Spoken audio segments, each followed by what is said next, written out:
The sky. It used to be so much bluer. Even before chemtrails, though, a natural haze was in the sky. It is the concentration of moisture particles near the ground that creates the natural haze. The higher you look up in the sky, you are looking through less moisture particles and less haze, therefore more blue. On a clear day, the bluest blue in the sky you can see is directly above you. With the addition of chemtrail spraying that began in 1997, the haze is greater daily, meaning our skies are less blue, but the principle still holds true. Just keep that in mind.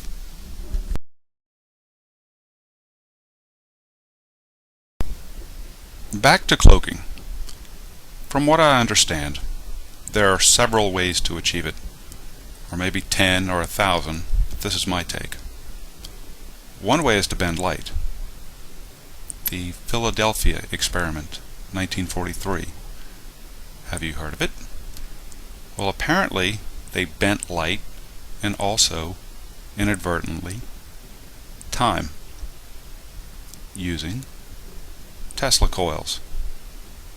Nikola Tesla, a Serbian born in 1856 and died in 1943. Look him up, and especially look into his relationship with J.P. Morgan.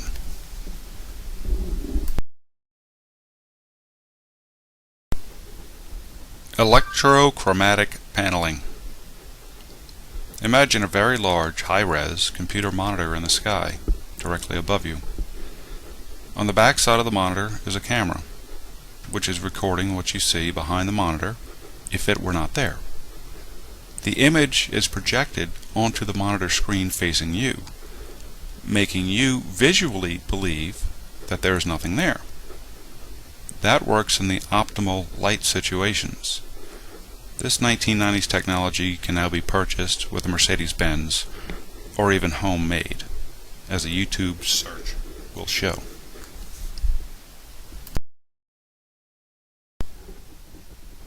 However, the surfaces of these craft, which either use light bending technology or LED panel technology or something else, are not perfect.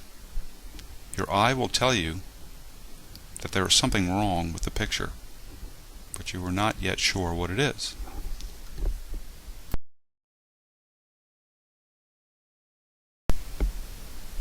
If the LED screen is directly above and you are facing a flat surface, the illusion is achieved.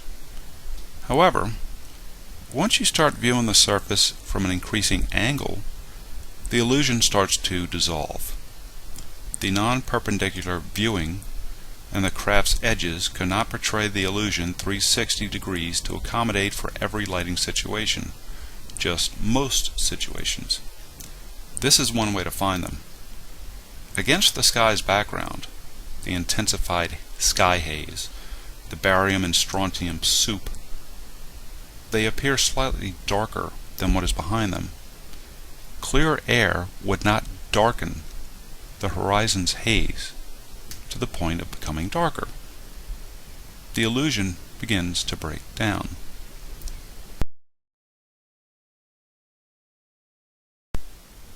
Back to the artificial haze. This is a good example of what I call dark air. All things being equal concerning an even haze in the sky, there is no reason for clear air to appear darker than what's behind it, unless there is something other than clear air in that position. Watch when the video pauses. This, to me, is the result of a double negative. Two layers of bent light canceling each other out and negating the barium and strontium air soup.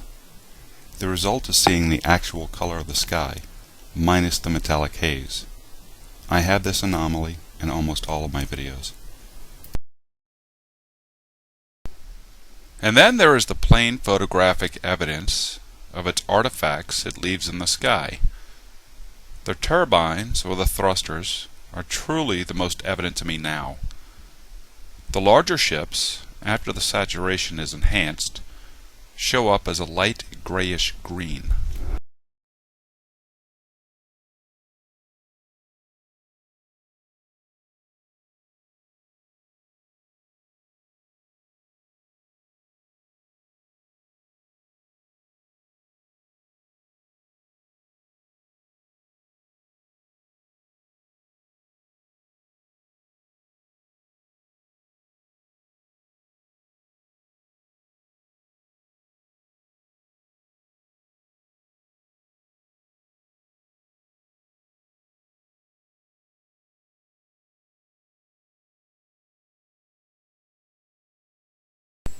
This video is an early infrared one, where the glitches started showing up. I set the camera up and noticed the dense but thin-topped delta clouds moving in. After reviewing the video, I noticed the fast-moving lights towards the top. At first I thought it might be small fast orbs, but the blurring didn't fit. Then I thought it might be another observer from the ground, shining a laser into the clouds. But after further revelations about this device, I realized that this is a projection of the sun hitting the top of the craft minus the light refracting cloud cover above, and therefore wrongly projected through the bottom of the craft. The sun's image is running along the edges of the electrochromatic paneling. The edges are defining the ship's contours.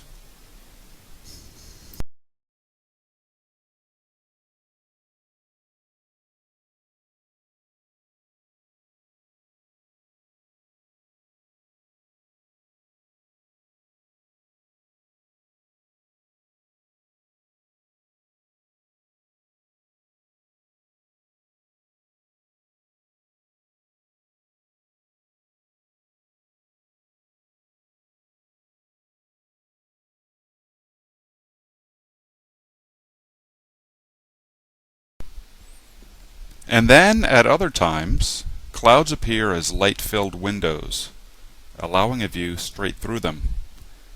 This video is a gem. First, the sky color changes. Then watch this strange cloud line as it moves from left to right. Now watch the clouds at the top. They are not moisture-filled. Instead, they are filled with light, completely transparent, allowing us to see what is behind them.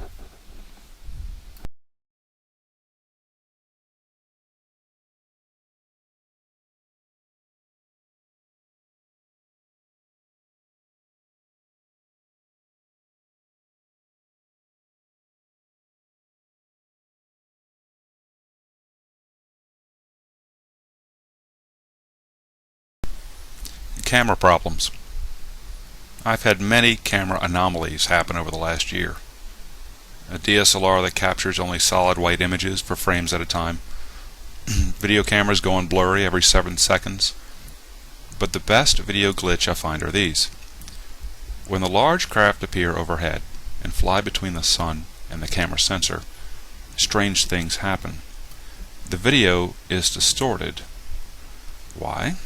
The unnatural refracted light given off by the light bending technology may appear to the naked eye as just intermittent sky glare, but the camera's full spectrum CMOS sees it differently.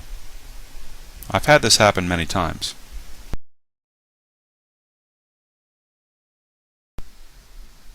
And now we can go back to August 8th. I told you we'd get back here. After understanding the entire mechanism, the fact that smaller drones dock to the larger ones in two-stage rocket style, I could see that the August 8th Manta had more in the video. The reason I was able to record this one was simple.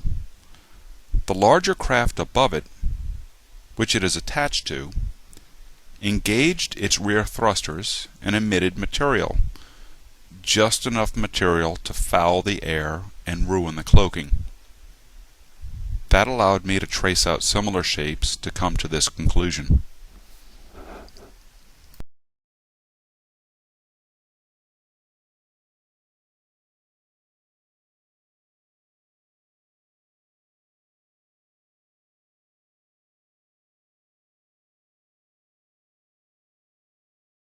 And then there are your photographs.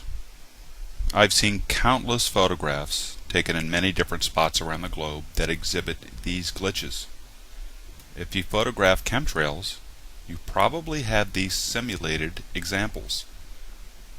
A dark shadow on a sometimes curved chemtrail, or what I call a nose bump, or small wind currents directing the flow of the material in a certain direction. These are not your Greek sylphs. It's mid-air resupply